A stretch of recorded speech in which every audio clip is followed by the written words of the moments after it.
Discipline Blueprint. Chapter 2, Fitness First, Training Discipline Through the Body. If you can't control your body, how will you control your future? The gateway to all discipline. Let's start with the hard truth: discipline begins in the body. Why? Because your body doesn't negotiate. It doesn't lie.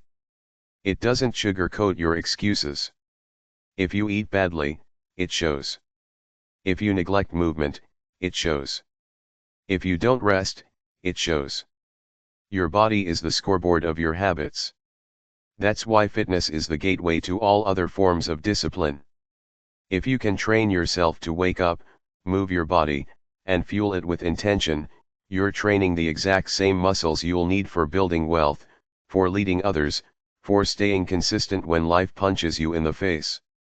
I've met people who want to build businesses, grow their income, or lead teams, yet they have zero discipline in how they treat their bodies. They want to control the outside world while the inside world is in chaos. That's not how it works. Your body is the lab where discipline is tested, practiced, and proven. Why fitness is the best training ground. The thing about fitness is that it's undeniable. If you don't put in the reps, you don't get the results. Period. You can fake effort in a meeting. You can bluff your way through a project. But in fitness, the truth shows up every time you look in the mirror or climb a flight of stairs. Fitness is also brutally fair. It doesn't care about your background, your title, your bank balance, or your excuses. If you put in the work, you improve.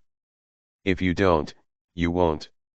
That's why discipline built in fitness is so powerful, because the feedback loop is clear, fast, and brutally honest. The excuse factory. Now, let's address the elephant in the room: excuses. People will tell you they don't have time. That they're too tired. That they're too old. That fitness is for other people.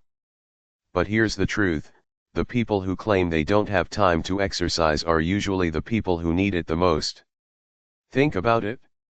You say you're too busy. That's exactly why you need energy and stamina. You say you're too tired. Movement is the very thing that would recharge you. Excuses feel logical in the moment, but they rob you of long-term strength.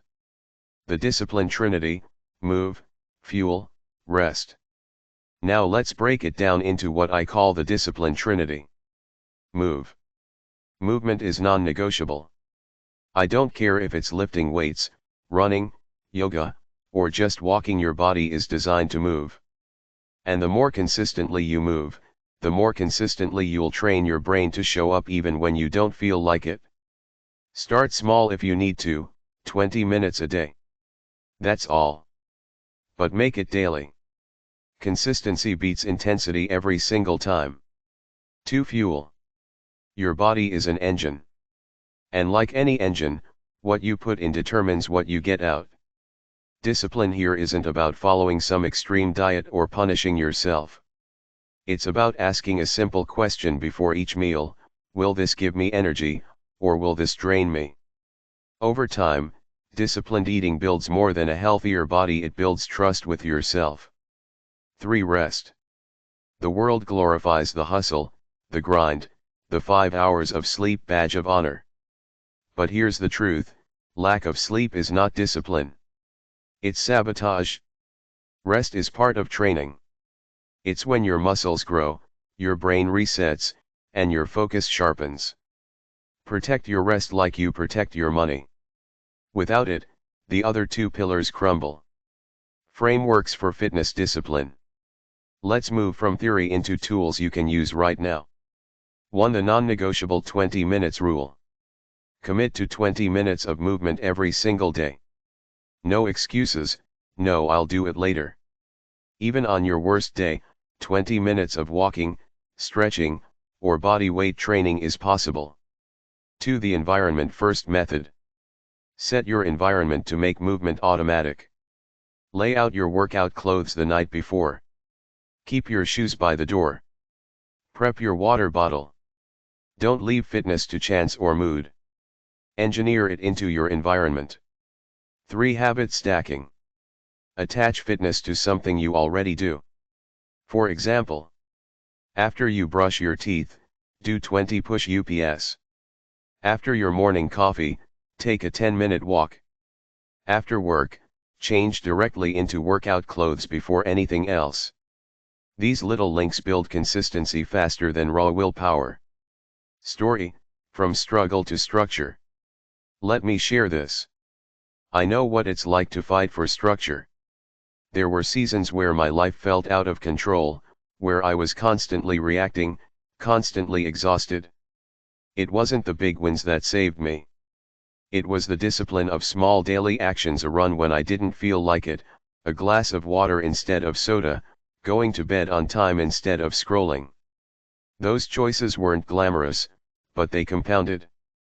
They rebuilt my confidence. And they taught me something life-changing: if you can control your body, you start believing you can control everything else. Reflection prompts. Pause for a moment and ask yourself, when was the last time I made an excuse about fitness? Which of the 3 pillars: move, fuel, rest am I most neglecting? What's one simple action I can make non-negotiable this week? Don't just think about these. Write them down. The act of writing builds accountability. Closing, fitness as a launchpad. Fitness is not about six-packs or running marathons. It's about discipline. When you can drag yourself out of bed to move your body, you're training the exact same discipline you'll use to resist impulsive spending, to sit down and study when you're tired, to keep calm when life tests your patience. Fitness is the launchpad for all other forms of discipline. Get this right, and everything else becomes easier. So here's your blueprint for this chapter. Move every day, even if it's just 20 minutes. Fuel your body with intention. Protect your rest like it's gold. Do this long enough, and you'll discover something powerful: your body isn't just carrying you through life. It's training you to master it.